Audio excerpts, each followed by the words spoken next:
The improved horizontal buttonhole neatens up the edges by casting on a new stitch before you start binding off. And it uses a different cast on technique across the top cast on stitches. So the top and the bottom edge match quite nicely, and the corners are nice and neat. To work this buttonhole, you work up to your buttonhole location. I want to work mine over the next 6 stitches here.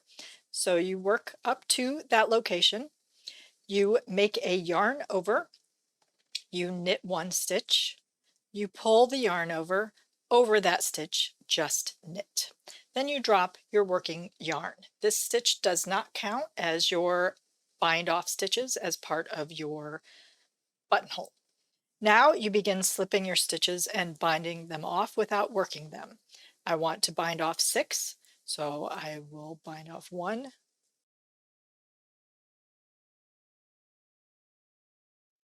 and 6. You slip this last stitch back to the left hand needle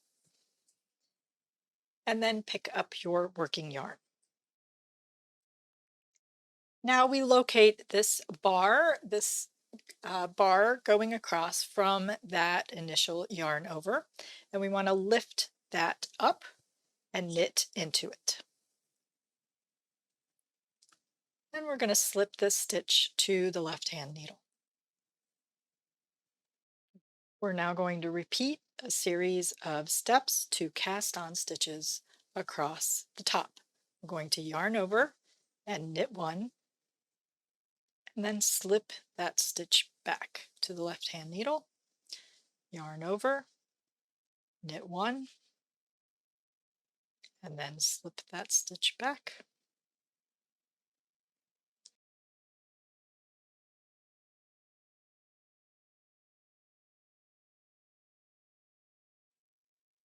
We are going to do that until we have the same number of yarn overs as bind off stitches in our buttonhole.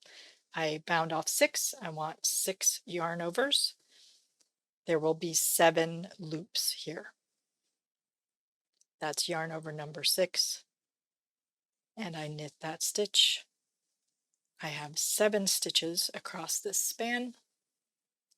We will slip 1 stitch from the left to the right and lift that last cast on stitch over, snug things up, and then resume across. This cast on method can be loose. It might help to go down a needle size. That's the improved horizontal buttonhole.